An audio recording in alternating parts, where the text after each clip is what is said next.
잠언 9장의 말씀은 1장 8절부터 시작된 지혜에 관해서 특별히 지혜를 얻으라는 권면의 결론 부분이라고 할 수 있습니다. 지혜자는 아들들 또는 젊은이들에게 이때까지 지혜가 무엇인지 그리고 반대가 되는 어리석음이 무엇인지를 가르쳤습니다. 다시 말하면 지혜의 길 그리고 죽음의 길 또는 어리석음의 길을 가르쳤습니다. 가르쳤다는 얘기는 분별하라는 얘기입니다. 어느 쪽이 생명을 또는 생명을 주는 길인지 죽음의 길인지를 가르치고 선택을 하라는 얘기입니다. 내가 죽음의 길을 향해 갈지 아니면 생명의 길을 향해서 갈지를 선택하라고 하는 겁니다. 지혜와 어리석은 여인의 초대를 받은 사람은 지혜와 어리석음 그 사이에 중립을 지킬 수는 없습니다. 가지 않거나 또는 죽음의 길을 갔다가 생명의 길을 가거나 할 수 없다는 겁니다. 반드시 둘 중에 하나를 선택해야 한다라고 하는 것을 지금 선택의 기로 앞에 있다라고 하는 것을 지혜자는 강조합니다. 지혜와 미련한 여인이 어떻게 젊고 어리석은 젊은이들에게 호소하는지를 묘사하고 평가합니다. 이러한 모습은 7장에서 음녀의 말과 8장의 지혜의 말의 대조를 통해서도 강조하고 있습니다. 이 지혜를 사람으로 설명해서 특별히 여인으로 설명을 하는데요. 이 지혜의 여인 또는 음녀라고 소개되는 두 여인은 비슷한 모습을 취합니다. 먼저는 둘 다 높은 곳에 위치한 집에서 외칩니다. 3절을 보시면 그 여종을 보내서 성중 높은 곳에서 부르고 14절을 보면 미련한 계집이 자기 집 문에 앉으며 성읍 높은 곳에 자리에 앉아서 라고 하는 말로 둘 다 높은 곳에서 외치고 있고, 두 번째는 두 여인 모두 어리석은 자는 이리로 돌이키라 라고 하는 같은 말을 사용합니다. 4절에서 어리석은 자는 이리로 돌이키라 또 지혜 없는 자에게 이르기를 라는 말, 16절 무릇 어리석은 자는 이리로 돌이키라 또 지혜 없는 자에게 이르기를 이라는 말로 동일한 말을 합니다. 그러니까 높은 곳에서 나에게로 오라는 거죠. 나에게로 오라 라고 하는 지혜로운 여인의 말과 음녀의 말이 같다는 겁니다. 세 번째는 둘 다 사람들을 음식으로 풍성한 음식, 맛있는 음식으로 초대한다는 것이고, 두 여인 모두 그럴싸한 말, 그러니까 지식 있는 말을 통해서 자신의 말을 권위 있게 포장한다는 겁니다. 지혜의 여인은 그 말이 곧 지혜이기 때문에 그 말에 권위가 있고, 음녀도 자신의 말을 마치 허접한 말이 아니라 아주 달콤한 말로 포장을 해서 말한다는 겁니다. 하지만 이 두 여인이 주는 결과는 현저하게 다릅니다. 완전히 다른, 지혜는 생명을 주지만 어리석은 여인은 18절에 보면 오직 그 어리석은 자는 죽은 자가 그의 곳에 있는 것과 그의 객들이 음부 깊은 곳에 있는 것을 알지 못한다라고 설명을 합니다.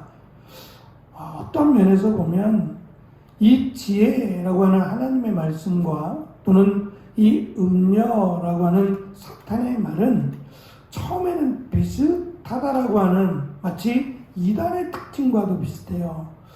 그럴싸한 말 또는 하나님의 말씀처럼 언뜻 들어보면 이단의 말이 더 하나님의 말씀인 것 같고, 이단의 말이 더 권위 있는 것 같고, 이단의 말이 더 귀에 솔깃한 것처럼 들려집니다. 하지만 끝단자를 쓰잖아요. 끝에 가보면 그것이 헤어나올 수 없는 죽음의 길 또는 사탄의 계략임을 알 수 있는 것처럼 분별하기가, 특히 이 지혜로운 젊은이라면, 지혜로운 아들이라면 분별하겠지만, 어리석은 젊은이라면, 어리석은 아들들이라면 분별해내기가 쉽지 않다라는 것을 지금 설명하고 있습니다. 지혜가 필요한 사람은 선택의 기로 앞에 있는데요. 한쪽에서는 지혜로운 여인이 큰 집에 들어와 잔치를 하자라고 하고, 다른 쪽에서는 음란한 여인이 들어와 부적절한 성을 즐기자라고 말합니다. 특히 아들들, 젊은이들에게는 어떤 것이 더 선택하기가 좋은지는 굳이 설명하지 않아도 세상을 선택하기가 또는 음녀를 선택하기가 더 쉬울 거라는 것을 지혜자는 압니다. 왜냐하면 지혜자라고 소개하는 솔로몬은 말씀드린 것처럼 정말 지혜의 삶을 살았느냐, 하나님이 지혜를 주셨음에도 불구하고 지혜롭지 못한 삶을 살았어요. 그 대표적인 예가 헛되다라는 거예요. 지혜로운 삶을 살았다는 사람은 헛되다라는 말을 사용하지 않습니다. 의미 있게, 가치 있게 살았다라는 말을 쓸 것이 분명합니다. 그런데 솔로몬은 자신의 삶을 돌아보면서 셀 수 없을 만큼 헛되다, 헛된 삶을 살았다라고 고백을 했어요. 이것은 지혜로운 자의 말은 결코 아닙니다. 그러니 자기와 같은 길을 걷지 않는 사람이 지혜로운 자라는 거예요. 비록 호화로운 삶 또는 명예로운 삶을 살지 않았더라도 하나님 말씀대로 무엇이 잘못되어 있고 무엇이 어리석은 삶인지를 분별한다면 그것이 지혜로운 사람이다라는 내용을 지금 강조하고자 합니다. 지혜의 호소에 따르는 사람들은 생명을, 미련한 여인의 유혹에 빠진 사람들은 죽음을 맞이하게 될 것이라는 점이에요. 특별히 이 지혜가 오늘 말씀 1절부터 시작된 말씀을 보면 집을 짓고 7 기둥을 다듬었다라고 설명을 함으로 시작을 합니다.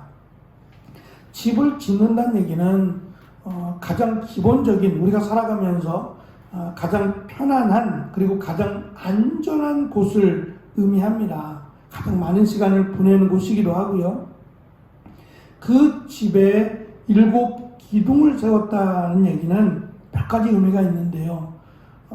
7 기둥을 세울 만한 집은 흔하지 않아요. 집이 얼마나 크길래 그 집에 마치 중심이 될 만한 기둥들을 7개나 세우겠습니까? 이건 큰 집이죠. 또는 7 기둥이라는 것은 상징적인 의미로 그 앞에서 하나님께서 7일 동안 하루는 쉬시고 7일 동안 천지를 창조하신 그 하나님의 은혜가 또는 하나님의 섭리가 머무는 집을 강조하기도 하고요. 또 지금 솔로몬 시대에 특별히 이스라엘 백성들에게 있어서 가장 많은 시간을 보냈던, 그리고 가장 어리석은 시간을 보냈던 때가 애굽에서의 시간이에요. 430년이라고 하는 결코 짧지 않은 몇 세대를 거쳐서 애굽의 노예가 되었던 아주 치욕스러운 시간이 애굽에서의 시간인데, 이 애굽에 있었던 신전이 7 기둥이랍니다. 거의 대부분의 애굽의 신전들이 7 기둥을 세웠대요. 그들에게 있어서 이 7 또는 7이라고 하는 숫자도 특별한 의미를 가졌던 것 같아요. 그래서 신전에 7개의 기둥을, 그래서 이 아몬 신전, 애굽에 있는 아몬 신전은 2줄로 7개의 기둥씩을 세워놨답니다. 그러니까 7이라고 하는 숫자를 그들도 선호했던 거죠. 그러니까 이 7 기둥의 집이라고 말하면 지금 이 하나님께서 천지를 주관하시고 창조하셨던, 그래서 그 천지를 창조할 때 내가 옆에 있었다라고 지혜가 특별히 설명하는 것처럼 하나님의 섭리와 그 하나님의 지혜가 머무는 집과 반대로 이스라엘의 가장 치욕적인 시간, 가장 어리석었던 시간을 상징하는 애굽에 있었던 7개의 기둥이 있는 신전, 그 신전을 비교해 가면서 과연 나는 어떠한 신전에 어떠한 집에 머물기를 원하느냐라는 말로 비교하며 출발을 한다는 겁니다.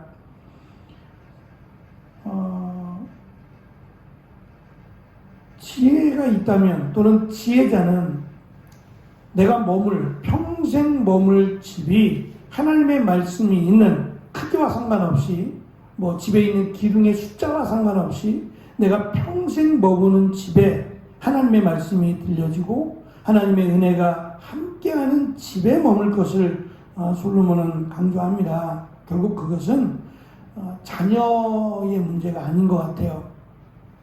자녀들에게 하나님의 말씀이 또 하나님의 은혜가 머무는 가정이 되기 위해서는 먼저 할아버지나 또는 아버지나 이런 부모들의 세대가 먼저 하나님의 은혜가 머무는 가정을 세워야 된다는 것을 의미하기도 합니다. 그것을 자녀들이 깨닫고 자녀들이 또 그러한 가정들을 세워갈 수 있도록 해야 된다. 그러니 지혜는 한순간에 세워지는 것이 아니다. 하나님의 은혜와 하나님의 섭리가 머무는 가정은 짧은 시간에 세워지는 것이 아니라 오랜 시간이 필요하다. 마치 430년이라고 하는 어리석음의 시간을 보내었던 마치 애굽에서의 생활을 강조하는 것처럼 돌이키기가 결코 쉽지 않다라고 하는 것을 또한 강조합니다. 지혜는 좋은 집을 짓고 짐승을 잡고 포도주를 섞어 잔치를 준비하는데 이는 사람의 삶과 영혼을 살찌우게 한다는 의미가 있어요. 그러니까 내가 집에서 먹고 마시는 이 모든 것이 그곳에 살아가는 사람들에게 양식이 되고 건강을 제공할 수 있는 풍성한 식탁이 된다라고 하는 것을 의미합니다. 결국 둘 다 집에 거하게 될 거예요. 음녀의 집에 거하든지 지혜의 집에 거하든지 둘 중에 하나는 집을 선택해야 되고 그 어느 곳에 있든지 간에 그것이 나를 살찌우게 할 텐데 그 살찌움이 나를 생명의 길로 인도하는 살찌는 길인지 아니면 죽음의 길로 인도하는 살찌는 길인지를 보라는 겁니다. 지혜의 잔치에 참여하는 사람은 어리석음을 버리고 생명을 얻으며 명철의 길을 행하게 될 것이다 라는 것을 촉구하면서 먼저 지혜의 길을 설명하고 또 이어서 이 어리석은 음녀의 길을 비교해서 설명함으로 9장에서 지혜를 선택하라고 하는 절정에 이르게 됩니다. 결국 지혜라고 하는 것은 지식이 아니라는 거죠. 우리의 삶이자 우리를 생명과 죽음 이 둘 중에 하나 생명의 길로 인도하는 우리가 가장 중요하게 여겨야 될 것임을 지혜자인 솔로몬은 강조합니다. 이 지혜가 하나님의 말씀을 통해서 우리에게 들려지고 이 말씀을 통해서 분별력이 있도록 무엇이 옳고 무엇이 그른지를 분별할 수 있도록 가르쳐 줄 뿐만 아니라 하나님의 역사하심이 성경의 말씀인데 이 하나님의 역사하심이 과거에 이 성경 속에 기록된 것처럼 우리의 삶도 하나님의 역사하심으로 또 하나님이 함께 하심으로 성경에 이루어진 것처럼 이루어지는 귀한 은혜가 우리의 가정마다 또 우리 교회 가운데 풍성한 귀한 은혜가 있으시기를 축원합니다. 기도하겠습니다.